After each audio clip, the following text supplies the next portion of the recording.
Thank you very much, Rajiv, for getting us invited here on the panel. And good afternoon. And after the heavy lunch, I'm quite sure you're all excited to hear from us. Just to set a context here, the topic today is the digital marketing life cycle, the new world of one screen. I'm quite sure it would be very niche to say that, but nevertheless, I would say so. Is that in a typical IDA model, from awareness to probably loyalty, or a few months back, Kotler wrote one more book where he has introduced 5 A's, from awareness to appeal to ask to act to advocacy. Okay, these are the 5 stages of consumer journey which is happening. I'm quite sure for years and years the journey remains the same, but the way consumer traverses through this journey has changed. It's going to be it is a multi-channel, multi-device one. So before we deep dive into it, would like to sort of ask our panelists to introduce themselves quickly, so that you will have a good amount of perspective in terms of their background, and you can also ask later on very specific questions to the panel members. Thanks, Prasad. So my name is Abhishek Verma. I run a digital marketing and social media company that deals largely with luxury hospitality clients. So Taj is one of my clients. And prior to that, I spent many years in television industry, heading marketing at Star TV for the English channels and digital. So basically from TV to digital, that's the kind of journey that I've been into. Samir? Hi, I'm Sameer Jain. I'm a traveler by profession, and when I'm not traveling, I do some tech marketing. I've been working for 10 years. I was working with MakeMyTrip for 4 years, and now currently I'm with ShopCruise. I had customer engagement and analytics for them. So I will try and bring in my experience, what I have learned about travel and e-retail, and see how the conversation goes. Well, good afternoon everyone. I'm Pawan Wankire. I'm the CEO of Fuel Digital. I started my journey in the digital marketing field almost about 14 years back from the pioneers of digital, which is Lycos. And from then on, moved on and worked in various countries across the APAC region, Australia, India, UK primarily. Well, what does Fuel Digital do? Fuel Digital is purely into a programmatic game, and right now we're moving into the content space. We're moving into content attribution, distribution, and monetization. Thank you. Thank you so much, Prashant, for the brief about the topic. And just to give you a nutshell about me and my company, my name is Manish Kumar Giri. I work for a company called Leadbolt. Currently, I'm handling the entire India and Southeast Asia. We're just catering, any new app, those who launch, or let's say any e-commerce app, travel app, or something like that. Those who launch anywhere, we provide them the user, and of course we do help them the monetizations as well. How we do that, that's I think I'm going to discuss in this particular topic, because this is all about the digital life cycle and how we can see is in a single screen. So good. I think just to set the perspective here, or the team, the panel members here, we have someone who has started his career from TV and then moved on to digital and that to creative one. Then we have someone who has been working for more than now 7 years, from travel to e-tail like ShopCruise, and then a huge amount of experience from Pawan in terms of how it happens in the international market, and we can ask some quick questions in terms of how is it different in India, and of course someone who understands app ad network, I would say. Okay, so good amount of understanding on that. Just to start first, probably to set again, would like to hear more of your views, initial views on the topic that we have today. Okay, one view of a consumer, one screen of a consumer. Well, I think the topic is pretty much a no-brainer right now, because I think in the context of what speakers spoke in the morning, the consumer is largely consuming content across devices. And the whole concept, earlier when I used to work in television, we were thinking that there's only one device, TV, and nothing can beat TV. We were very adamant about that. And then that was like 4-5 years ago, and now things have changed.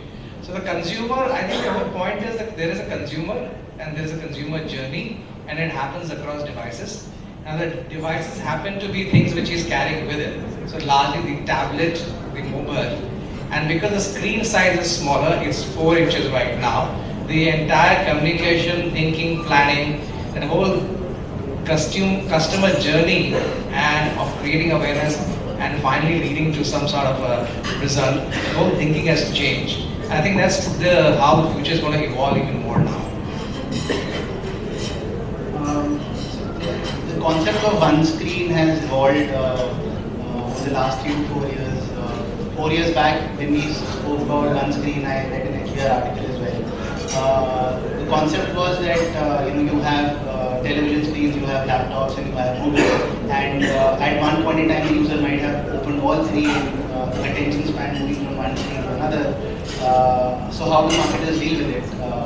So at that point, when we spoke about one screen, it was at one point in time you can only be looking at one screen, right? And that is the screen that matters, because we have only two sets of two pairs of eyes, right? One pair of eyes, and at one point in time you can only look at one screen. So the screen that you're looking at is the screen that is relevant at that point in time.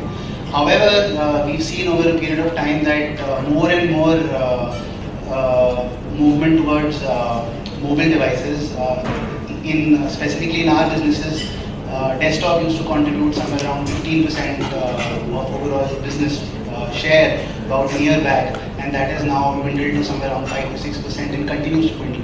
So whether we like it or not, consumers are moving to mobile, and they don't really need to go to desktop even if they're buying something like a refrigerator or a PC or a high ticket item. They are comfortable placing orders on the website and app. So yeah, the concept is now sort of changed, and mobile is the center stage. Well, I totally agree with Samir on that. If you look at the UK market, that's the area that I'm more I have more detailed information about. So in the UK market, what we've seen is that the entire market is almost shifted. The entire ad spends have shifted towards mobile. It's growing at 38.1% over every year. That's a huge growth versus ad spends on display versus mobile. So it's pretty clear that the screens are shifting, and the more and more your devices. We're talking about 5 billion mobile users out there, about 2.1 billion, 2.2 billion smartphone users expected by end of 2019. So definitely, once you have a device which is so powerful, which is able to do anything and everything for you, I think it's very easy to say that it is the world of one screen. I think it's pretty much elaborated, and of course, when you talk about digital marketing life cycle, I guess I would like to go back to the era where we all used to use Nokia, and after that the scenario has changed, and just back in 2014, I think across the world we used to have close to 4 billion mobile, and in the next 2 years, let's say 2014 to 16, we have something around 5.8 billion. So the growth is pretty fast. The smartphone penetration is very, very high, especially in the Southeast Asia region, India, China, these all countries, because they do understand the need, the business, the B2C model, the B2B model, everything, every app which has been launched, they are trying pretty hard, working pretty hard to get connected to the internet. There are a lot of telecom, those who are offering so many offers. Take an example, Vodafone, Airtel, Jio. Jio is doing fantastic in the internet industry. They're giving us a lot of free GB almost daily, and this is actually helping the app to to get more people get installed, people do use and all these things. So if you ask me one screen stuff which is like how we can see, so now those days has gone. Actually, there's somebody sitting in the TV watching, and they see the ad on the TV, like they get maybe frustrated watching one movie, and suddenly the ad comes, and that's how the ad market was there. After that, it moved to the laptop industry. Like let's say you're using YouTube, you're watching YouTube, you start seeing the ads of YouTube, skippable, non-skippable. Now I don't think so people have time to watch TV or rather even laptop. Everything is on mobile. One screen is all done. We started ad with these small banners. Let's say you're reading some news on the app. Let's say you're playing some game, Candy Crush, Review, Angry Bird. You might have seen a small banner coming in. Then that banner has increased to the area of interstitials, taking the whole page. That particular whole page might talk about any app. Let's say, a traveler app, Make My Trip, or let's say Shop Clues for that matter. Let's say Big Basket. And then we suddenly start saying that even that area has gone. Industries as a native, now the area has come into the video.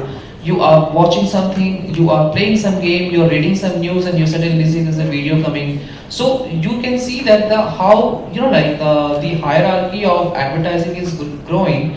For a small line to watching a complete video for let's say 5 second or 10 second is giving us a mileage for any company to leverage their brand in front of people. Let it be a niche people, let it be somebody from rural area. So this is what the kind of ad formats are there. Manish, there is one question when you are talking about it. Okay, one question that I would like to ask, sure. because you've been there and understanding the different ad formats. Is it the consumer or whoever is the viewer has changed because of that ad formats are changing, or what is driving it? Is it the consumer behavior and going onto one screen? Is it what it is happening, and how the consumer is reacting to that? Okay, is it really becoming when you're talking about a 4-inch and 6-inch screen wherein so much of interstitials and so much of ads coming through? How is it consumer taking it? Is he really liking it, not liking it? Is he becoming blind? And especially how they are reacting with ad blocker technology. Your views on that? Of course, there are a lot of bloggers, and if you talk me bluntly, sitting here, a lot of people here. So obviously, nobody like to get irritated with these kind of these kind of ads. So how it is that the replacement has to be in a fantastic such a way that people should not get bored to it. Let's say if I am playing a game. Let's say if I'm playing Candy Crush. Okay, so what I'll do, I'll promote those kind of an app. Let's say if I'm working for Robio, or let's say I'm working for a Pirates game. I'll try to show those kind of format only to those guidance. We always try to put an audience same gap, which is called native audience.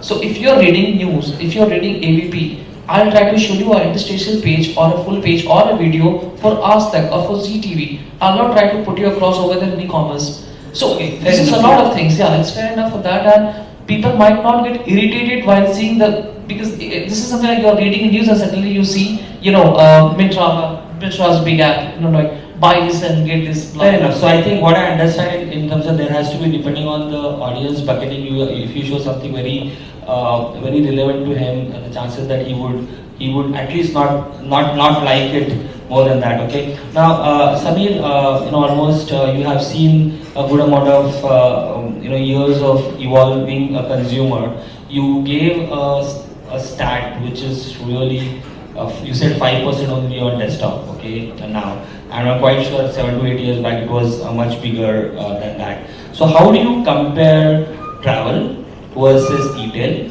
And another dimension is years. Okay, the time lapse which has happened of those 6 to 7 years. Is there any specific trend that you see? The numbers that you can probably give, from in terms of devices, in terms of types of products, as well as the geography. Is there something that you can throw more light on? Because that 5% is just stuck on me. I think it's to do with the audience that you're catering to. If you're a business that is catering to professionals, and they log into your website mostly when they're in office, you will have a higher share of business from desktop. Specifically for us, we cater to tier 2, tier 3 markets, and our core audience is not young professionals sitting in office. Hence, the traffic shift towards mobile. And I think you would relate with me when I say that customers from tier 2 and 3 are coming first, are the generation that is mobile first. So they would do their first online transaction on mobile. They would have their first internet experience on mobile. That's why it is so. Specifically, when I talk about the difference between travel and retail, the look-to-book window is very, very different. The consumer journey from when they actually decide to buy and when they make the purchase is very different. So, for instance, I'd like to talk about travel. If let's say you're searching for a Delhi-Paris flight today, you will actually end up buying your Europe holiday 1 month down the line. Now, for that duration of 1 month, you will be researching about flight options to Europe, different hotel options in Europe, the activities that you will do. You will go to websites like Lonely Planet, TripAdvisor, blogs. Now, a marketer's job is to clearly understand what stage of that purchase journey are you in and have a conversation with you. The travel business that is able to have that conversation with the customer when you are making that journey will get the business, and irrespective of which screen you're on. But Samir, what I understand for involved product like the holidays or travel that way, okay, I'm quite sure there are more than at least 7 to 8 different interactions or touch points that a consumer will have across different devices. Especially some devices are very much, I would say, in the phase of asking your friends or reviewing things. Okay, may it be his own friend circle or could be outsiders as a reviews and a blogs one. So how do you track that? It's very easy to say so, but 7 to 8 different touch points, at least 3 to 4 different devices. Even in the same device category, one could be from the office and another could be in the home. So do you think it is possible to track it in your case? No, it's not really. It's not easy. That's why even let's say if I'm going to make my trip, I would want all my user base, at least my loyal user base, to move to app and keep them captive there. It helps me keep them captive, and it also helps me get more contextual with my marketing, because they will be doing their flight searches on app, they will be doing the hotel searches on app. I get to know more about them. However, if they are transitioning between different devices, maybe a flight search on a desktop and a hotel search on a mobile from different devices, it gets difficult for me to tie these threads. I think good part of it is if the person is logged in, then their life becomes much more easier there. Now, Abhishek, though it is talking about one screen here, in good old days wherein you have a brand and you really want to reach out to a huge number of people, and there are 3 or 4 big channels, life was much easier, spray and pray, and probably it would work. How is your journey when you are when you are actually now trying to some of the big clients, like in the travel industry that you're working on? So any pointers on that, how the segmentation works, how you find it easier or difficult to attract the consumer on one screen? So I think one of the things that people keep talking about, and everyone asks me this, is TV dead and is mobile at one screen? That will happen. So TV is not dying very soon, because still the best reach mechanism for hinterland India, I mean, the growth is there. But coming back to one screen, I'll tell you how this really started for us, and how when I was at Star TV, one of the things that we realized, one statistics we saw that the users are moving away from desktop to mobile, and that was like 4 or 5 years ago, and that first started moving outside. The other thing we realized, because I was looking after the English category, when we were launching MasterChef Australia and shows like that, a lot of the conversations were actually coming through comments on Facebook. So content people had already seen, people expected us to put in smaller pieces of content which they could view on Facebook. I'm not even talking YouTube, it's basically a thing they could send via WhatsApp. So that's where we saw that, okay, there's something different happening over there. Now what has happened right now is, I think, 2 fundamental shifts, and I'll come back to what we're doing the digital company that I work in right now. The first fundamental shift is the consumers' communication largely was via mobile. They were only talking to you via mobile. So we saw in television that you already knew what people were thinking about. And coming back to what we do now, so we work with multiple hotels, the Taj Group and other luxury hospitality clients. Digital content on mobile is always on communication. And every small piece of content which is every day on different aspects of communication promotion is where we see communication happening. Now I'll give you a very simple example. You had inquiries on Instagram,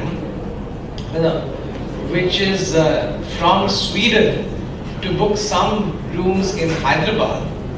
for 20 people, and it was just out of the blue basis some pieces of content that we had specifically devised for the mobile screen.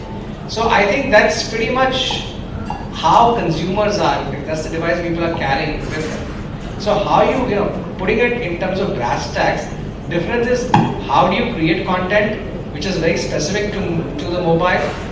Is it going to be shorter? Is it going to be longer?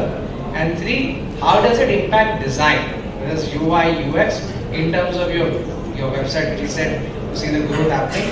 And finally, you know, where Prasad really works in terms of media buying or on, how do you invest in monies? All three things need to come together for you to really utilize the mobile for the consumer. He's already on mobile, but as brands, we are not yet able to get there. I think that's the point. As they say, a good point that as they say, content is the new and hashtag is the new tagline. Sometime back I said that on a dance and I'm repeating it, Prashant is there. Okay, so talking about content creation and content dissemination, Pawan, you run a content company, right? Okay, so as I understand, you know, and I'll contest it later on, and said that the whole movement is happening on one screen. Okay, so how do you see that movement happen from a long form to short form? You know, types of content. Is there anything that you want to talk about? Sure. I think when we talk about the entire users moving to this one screen, I think we have to look at where did it all start from. I think we have to look at and compare in terms of what's driving this growth. When you talk about the more evolved markets like the US and the UK, we have to understand as to why this happened in the first place. I think the major reason that's driving this entire economy over this one screen devices is basically, yeah, of course the smartphones, but I think it's the speed. I think that's what is being the major reason what has driven all of us in India towards this one screen device. Okay, now from days when we used to consume those very short videos onto our mobiles, okay, thanks to companies like Jio, I think the entire usage of internet or data in India is like quadruple. And I think that's basically the reason why the entire consumption on this one screen device is increasing.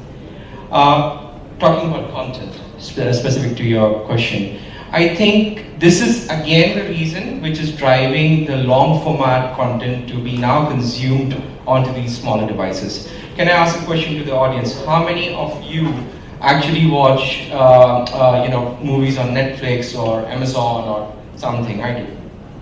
Okay, and were you doing that 2 years back or 2.5, 3 years back? But that's the reason, is the speed. Okay? I'd like to share an interesting, my personal experience of how I consume media, right? So I had a Tata Sky, I was very happy with it, right? And my friends came to me and said, we're on Netflix, we're on Hotstar. I was like, I don't really need that. I'm happy, sitting in front of the Cricket box, not knowing what I want to watch and just switching between channels. And then I happened to see a couple of series on Netflix, and I was like, oh my god, the quality of content available on a Tata Sky versus what is available on Netflix is, you just cannot compare them, right? So I moved to a Netflix, and of course it's expensive. So I said, I don't really need a Tata Sky, I switch it off. Right? After a few days, I happened to come across this ad on Airtel TV, right? You can just download their app. And it's as good as a Tata Sky. It's on your phone. You don't need a dish. You don't need a set-top box, and you can cast it on your TV, right? So it made me realize that gone are those days when you need to get a set-top box or a dish to consume media. It's totally become irrelevant in today's time. All you need is the right technology. Very interesting, and that is what they call cord cutters now. You know, there are more than 50% of the people are on the cord cutters. India is again a different country there. In you know, some time back I was traveling to the you know, very interiors of Maharashtra, and typically what you see is that at the ST bus stand, you will see a bunch of people actually waiting for it, and you know, you see people, you know, how life they have, you know. But you know, this time when I travel, out of 10 people, probably 4 people were looking into their mobile, you know. So this sort of stuff which has changed over the time, which we can see. Now, Manish, a question for you. I remember as an agency a few years back. Okay, when I say few years, it's like quarters back. Everyone will say 8 million download the okay apps. Okay, they will start like that. Okay, so where are we as progressive web apps and apps? Is there demand still there much? What is it? Because you are very close to that market, right? So, see, obviously, it's all about people say download the app in a very fraction time, small time, something like that. So, what it does is this is basic something called I would like to put across incent traffic. These are an incent traffic, right? Let's say she's playing a game, every person suddenly she done with a live. And what I give an example. I just give a push to her that if you want a live, download this app, and you get a 3 live. So that's called incent traffic, which is actually not working pretty much, like with respect to a business point of view, business point of time. Like let's say, of course, this incent traffic is too much in the industry. This is I'm talking about the era when there was only the one demand, which is CPI, that is cost per install. People do incent traffic, they get installed, they get money, but nowadays nobody is paying money. I myself working with the companies, they have a certain KPIs I need to reach. There is a net 15 purchase in that. There has to be, I think I've already shared with you, there is an example of a company. Those, let's say if I done the CPI, the cost install, and after that, if that e-commerce company sold some product, and if that product had been redelivered, it has been, let's say it has been, get back to the company, because though he is a user, my job is done over there, that I have provided the user, but it is not my problem that the user is changing it. So this is called something which happens between the incent and non-incent. So obviously these things are, oh come on, I think shop close here. I want to just give the other side of the story. So I've been on the business side, right? And incent downloads is a pain in the ass. You want downloads, but you also look at quality of downloads, right? Of course, that is valid. And you look at cohorts and what's really working for you over a long period of time versus short-term gains. So one of the objectives that we were driving was organic downloads, right? And the mandate that was given to us was double the organic downloads in the next 6 months.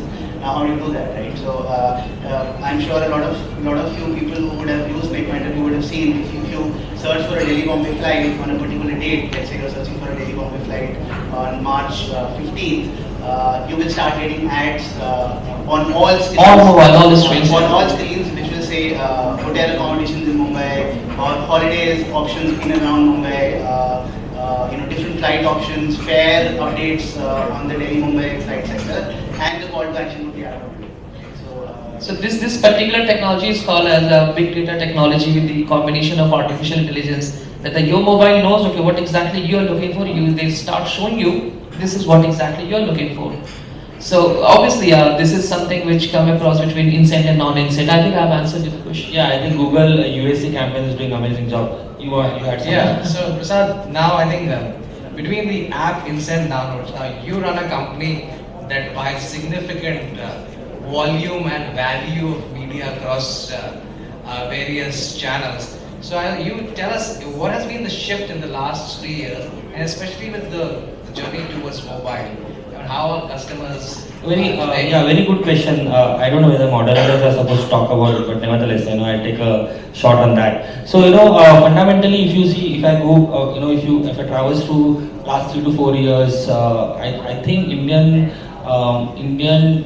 marketeers have evolved a lot. Okay, wherein earlier it used to be all discussion about last cookie attribution, and that is how it has to be. Now I think they clearly understand to get to that last cookie attribution. There are a huge amount of touch points which happen, and you have to be present in the right manner. The way MMT does it, and I have a high regard there, wherein I have allowed my location to the app, and when I go to a city which is not my city, then it starts telling me hotels there too. Earlier it used to be very when the consumer is traveling through all the touch points from awareness to loyalty probably. At the same time the marketeers used to ask me, give me email plan, give me Facebook plan, give me SCM plan, give me branding plan. So they used to think a lot of in silos. but I don't see it now. Okay, in case of channel, I think it is clearly now funnel approach which happens at the upper funnel activity, mid funnel and lower funnel. You can still have a similar channel, but the objective and the way you do targeting could be very different. Okay, so that's something which has happened. The marketeers as well as the agencies are working a lot in terms of understanding the one view of the consumer. Third one, someone just mentioned here, is in terms of big data and ML and machine learning and artificial intelligence. But put it to a very simple terms, there is a strong correlation between a channel to a different channel at a different stage of the life cycle. And if there are evolved consumers, okay, who actually have the data, and we are working with two of them in India. It's going to be a global case study now, wherein we actually tag every touch point, and it gets fed into the BigQuery, and from there, TensorFlow works onto it. And my hope is that over the next few quarters, the system will tell me what should be the media plan. Okay, and that is how, if we don't do it anyway, the big two, big three are going to be anyway doing it there. Google is working on a lot of algorithms like that. So this is what I sort of channel, and in terms of how my customers are changing and how they are looking at to their consumers. Is the change that I look for. Okay. Now there is a very different perspective. I think this is the anti-thema of what we are already talking about, is one screen. Okay. My understanding is that they're not going to be one screen at all. Okay. There are three levels of interactions which a consumer has. Okay. There are three levels of connections. One is simple, your internet connectivity. Okay. It's a length, breadth. When we talk about breadth, all your IoT devices talking to each other and giving a consumer experience to a very different level based on the data. And third is the social connect which could happen. Now the second part of it is that Alexa, today when I was coming here, I asked my Alexa to book a Uber. Okay, there's no screen.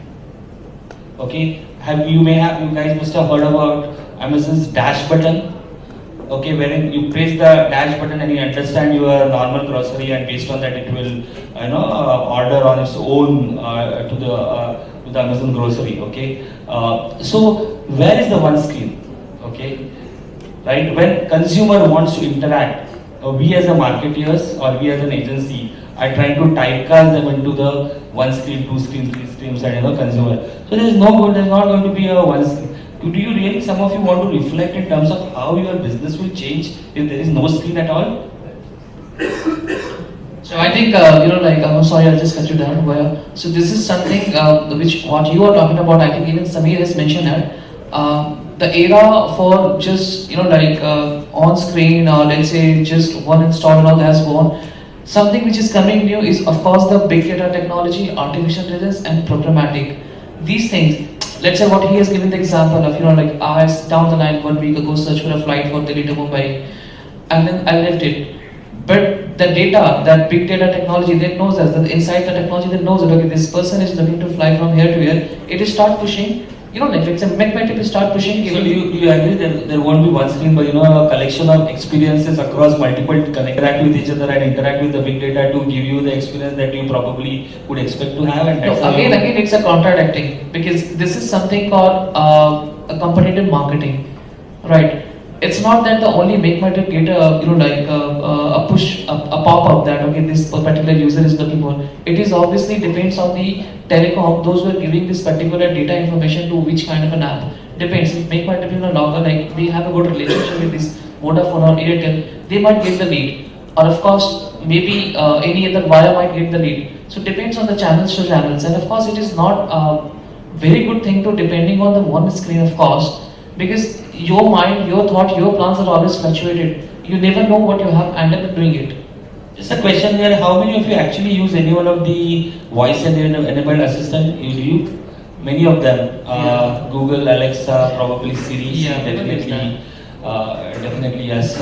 Anything that probably... I think you can put something. I think so. One point, coming back to Prasad's very important point, I think we kind of meandered from that, but he raised a very important issue.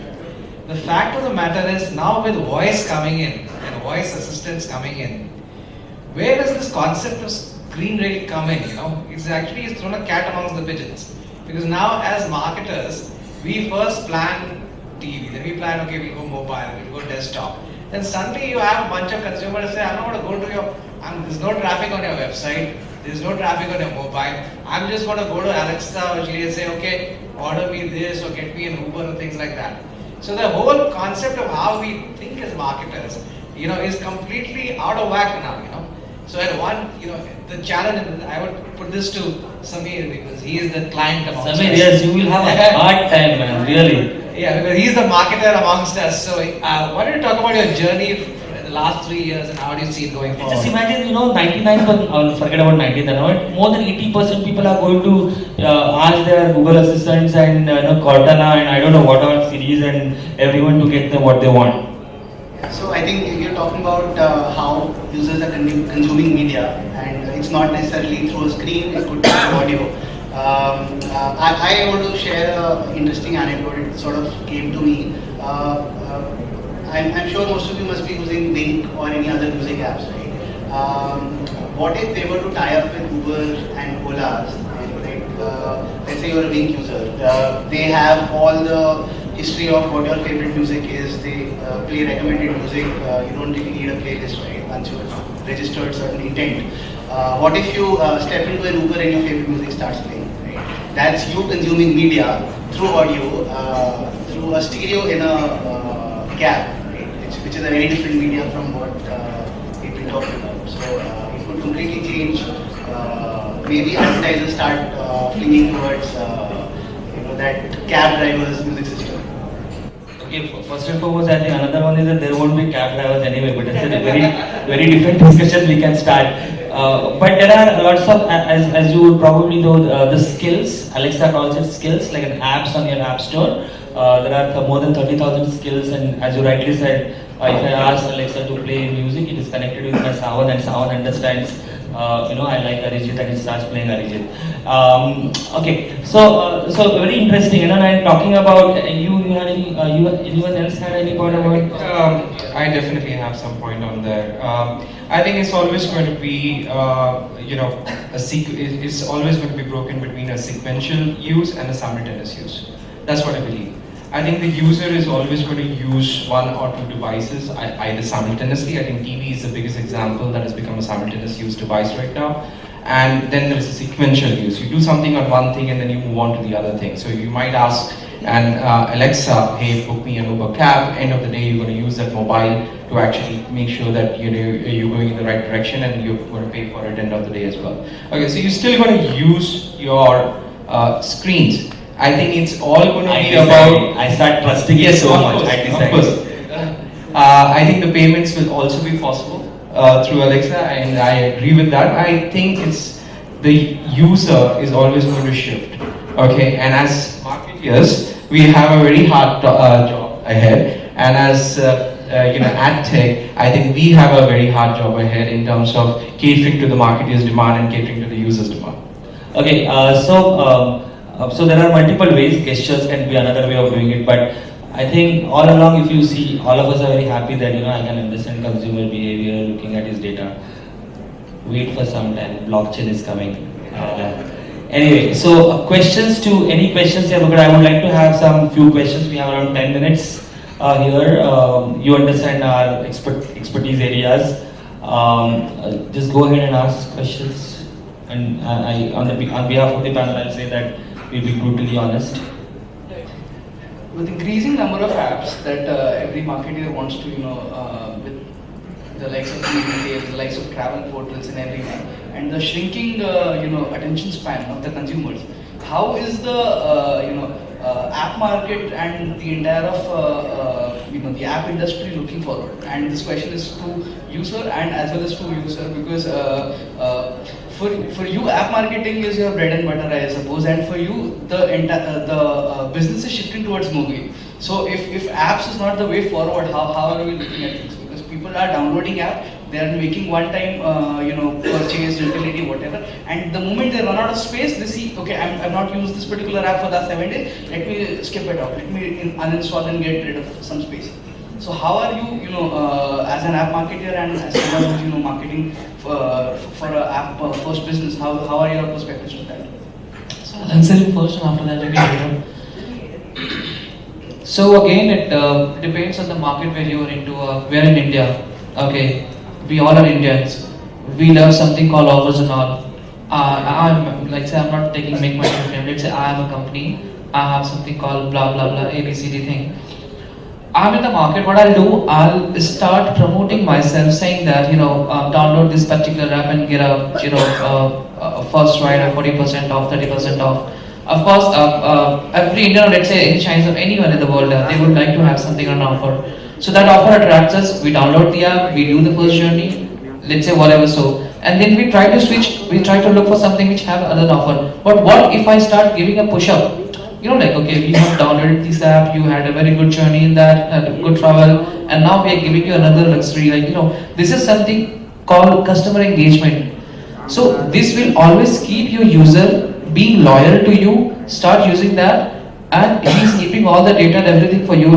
He's always giving you some discounts or some offer. It's not only that you're traveling from wire to wire, that we have a tie-up, let's say with McDonald or Pizza Hut or something like that. So this is customer engagement that can be done. That maybe of course the marketing people, they are working. But of course for us it's again a pain because they have certain KPIs keeping in the mind, okay, it's not that Manish is just giving me the user. You need to make sure the user has to be there as a retention for 30 days or 40 days or 45 days.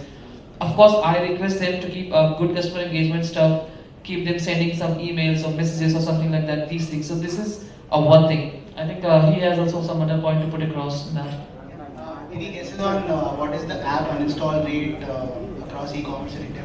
At least 80%. Yeah, so bang on, right? So this is a problem that every business which has an app or dependent on app is grappling with. And we've had multiple meetings, discussions on how do we handle this going forward.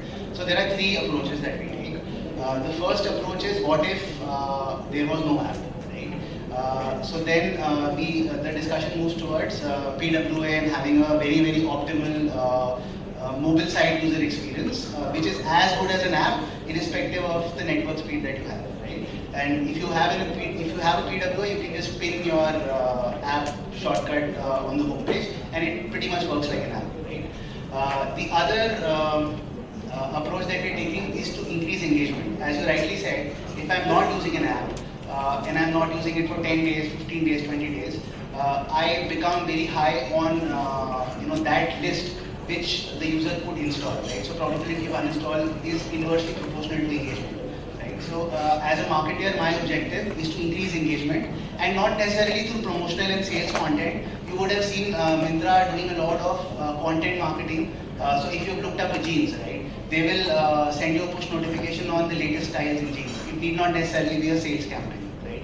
So the objective is driving engagement. That's the second. The third approach that we have is partnering with the consumer. Now the consumer's problem is limited memory on the phone, right? And the action that they take is uninstall apps which they don't need. Why not partner with them? There are app cleaner apps, right? So what if somebody like a ShopTools partners with an app cleaner app, and we come up with suggestions and notifications proactively to help the user clean their app memory rather than resorting to uninstall app. So these are the three. Yeah, I'll answer from my perspective here. Okay, there are if you're looking from the consumer perspective, okay, there are 4 to 5 different categories in which apps really work well. Okay, one is your location one. Okay, for example, your mobile has a location, such a reason you download Uber, and that's how it works. Okay. Second one is something which is time sensitive. You are on a stock market and you want to really see it quickly, so that's the reason probably whichever the stock market app that you would download, that is something which adds value. No matter whatever you have space or not space, you will not remove it. You get money involved there. Third one is your entertainment apps. Okay, you really want to you don't want to go to site, your Netflix, something like that. Fourth one is social, because you are a social animal. You are Facebook, Twitter. You want to have that. Fifth one is productivity. Your mail apps, you would not download or you would not delete those. And the sixth category, which is a very critical one, and I'm quite sure many of you will be having it sitting down, is the health apps. You know, your Healthify Me, you know, whichever Fit Me or whatever. So all those. If you are under these six major categories, then there is a reason for people to have those apps on those machines. Otherwise, you know, we keep on uninstalling any other apps. Hi, Sahil. I work with Value Leaf. My question was regarding the Facebook's new strategy, which has come. They came up with this marketplace, the pre-owned marketplace. What do you think? How it's going to boost the inventory of Facebook? I think it doesn't work as much as compared to a Google. They are trying to compete with Google, of course. So how it's going to be more efficient in the market? I don't get the question. I don't just The Facebook new marketplace, the pre-owned new marketplace, which is New there. marketplace. Yeah. So how it's going to be more effective for the marketers when they will add, they will put their ads into the market. Right, but just to answer the question, the first thing is that, of course, Google and Facebook are two different properties. They are not actually competing. They are, but not inadvertently. Facebook is altogether a social market. They are actually connected to everyone across, like one-to-one, C2C, C2B, everywhere, or let's say B2B as well. And Google is a father of internet. Like they have, if you talk about Facebook, that is inside. Of course, you need to download Facebook, you have to go inside via Google Play. So, the marketplace, of course, penetrating a lot, and it is growing organically. They don't have to, they don't have to see any competition with respect to each other. Let's say Google or Facebook or any other Amazon or something like that. So, yeah, this is the question. I guess you have something else in the mind. I think it's definitely going to help marketers. Why I feel so is because when you talk about Facebook specifically, I think what we're talking about is the users interacting with it every day. Okay, the data is extremely genuine. Okay, number one. Number two, you can pinpoint and target exactly the kind of users that you want to target it to. That's where the content comes in play. So if the marketers use the right content and they have a right strategy to target that content, which is more personalized content to that particular kind of user, I think the marketplace is a great place to go to. If that answers your question. Any other question related to scheme? Yeah, my name is Sunil. This is related to a question I asked earlier. As in, what would be the digital marketing connect with the futuristic technologies? For example, say he spoke about Amazon Echo, Alexa. Now, there are certain skills and one particular organization is engaging with you. So in the future, will there be some kind of new metrics evolved? Because as of now, Alexa and the Echo devices, Google Home was obviously officially not released in India. It's in the US, and say Microsoft is working on the HoloLens. So augmented reality, maybe it will develop further. So there will, what kind of evolution do you foresee? Okay, I don't have, I can't look into the future and explain, if only I could do it, I would really rule the world. But saying so, you mentioned a point, what sort of a changing measurement parameters which would have. I think the shift is going to be from share of voice to share of experiences, okay? So that's something, a shift will definitely happen. When I say experiences, all the devices or all type of experiences that you are talking about, may it be VR, or it could be voice assistant, it could be your IoT devices. There are, there's an article that I was reading on 25 billion IoT devices. I've got sold in over the last few years, and those are going to be very intelligent ones, and those could be connecting with each other, and probably when your car is approaching your home, your AC can get started based on the weather feed as well as your preferences of room temperatures that you had over last few weeks, and probably on this day on this temperature last year. So coming back to it, this is what the marketeer. So gone are the days wherein a marketeer, would probably look into the to the consumer behavior and then probably define the strategy around it.